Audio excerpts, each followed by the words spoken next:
ये कहानी अपने रिस्क पे देखे बहुत डरावनी कहानी है। एक बार पूरी देख के आप मुझे कमेंट में बताओ, ऐसी स्टोरी और लाता रहूंगा मैं। बात है, एक गांव में सफेद साड़ी वाली चुड़ैल का आतंक था।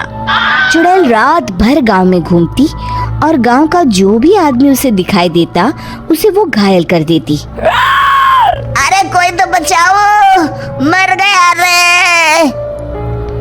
एक रात हरिया अपने खेत से अपने घर लौट रहा था कि तभी अचानक उसके सामने चुड़ैल आ जाती है।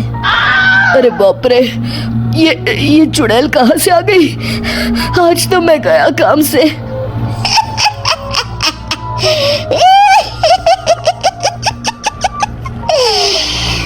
आज मुझे मेरा शिकार मिल गया।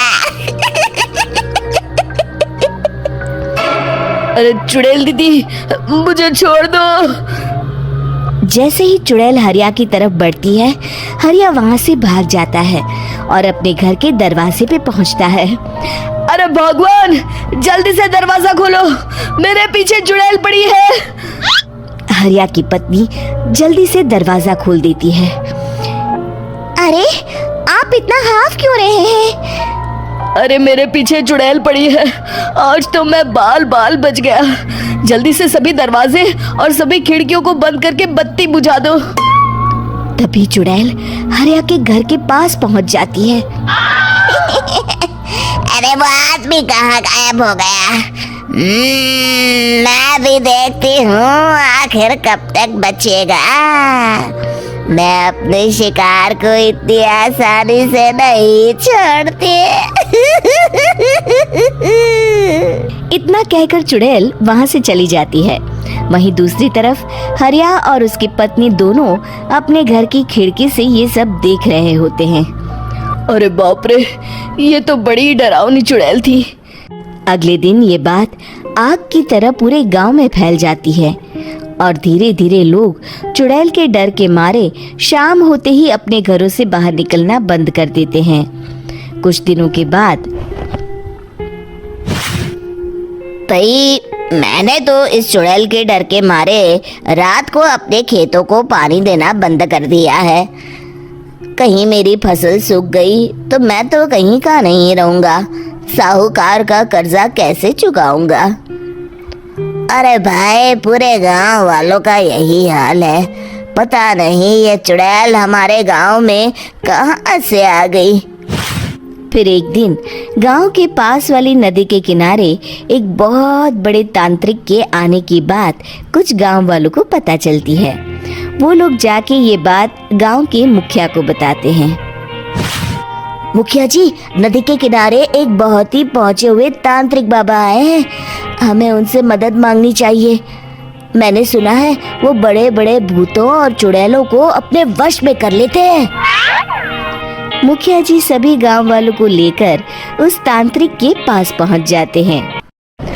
ओम फट स्वाहा, ओम फट स्वाहा। तभी तांत्रिक अपनी बंद आंखों को खोलकर कहता है, क्या बात है? तुम सब लोग यहाँ क्यों आए हो? मुखिया जी उस तांत्रिक को सारी बात बता देते हैं। अच्छा, तो ये बात है। और तांत्रिक अपनी आंखों को बंद कर लेता है। मैं देख रहा हूँ तुम्हारे पूर्वजों ने बहुत पाप किए थे, जिससे ये गांव अब श्रापित हो चुका है। उसी के फल स्वरूप तुम्हारे गांव में चुड़ैल आई है।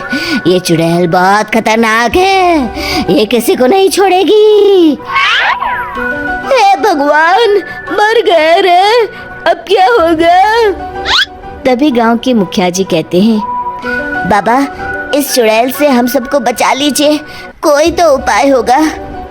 इसका सिर्फ एक ही उपाय है।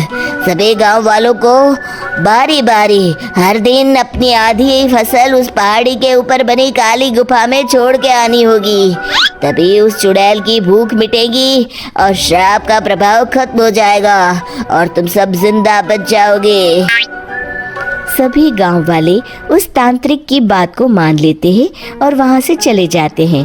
फिर अगले दिन से रोज उस गांव के लोग बारी बारी से अपनी आधी फसल उस काली गुफा के पास जाकर रखाते। कुछ दिनों बाद हरिया की बारी आती है। बाप रे, आज तो मेरी बारी है उस काली गुफा में जाने की। क्या करूं? वो तो बड़ी खतरनाक चुड़ैल है। मेरे तो हाथ पैर कांप रहे हैं। फिर हरिया डरते डरते अनाज की बोरियां अपनी बैलगाड़ी में लाद देता है।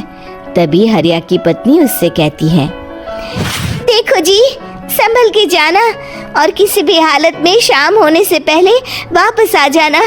उस चुड़ैल का कोई भरोसा नहीं है जी। हरिया बैलगाड़ी में बैठते हुए कहता है, भगवान, मैं क्या वापस आऊंगा? लगता है अब तो मेरी खबर ही आएगी। इतना कहकर हरिया वहां से चला जाता है। रास्ते में जंगल से गुजरते हुए हरिया की बैलगाड़ी का एक चक्का बड़े गड्ढे में फंस जाता है। हे भगवान, अब ये क्या मुसीबत है? हरिया नीचे उतर के पूरी ताकत से अपनी बैलगाड़ी को गड्ढे से निकालने की कोशिश करता है। बहुत देर मेहनत करने के बाद हरिया की बैलगाड़ी उस गड्ढे से बाहर निकल जाती है। हे भगवान, अब तो शाम होने वाली है। आज तो मैं गया काम से। जैसे तैसे हरिया काली गुफा में पहुंच जाता है। अरे मर गया रे, यहाँ तो चारों तरफ डरावना माहौल है।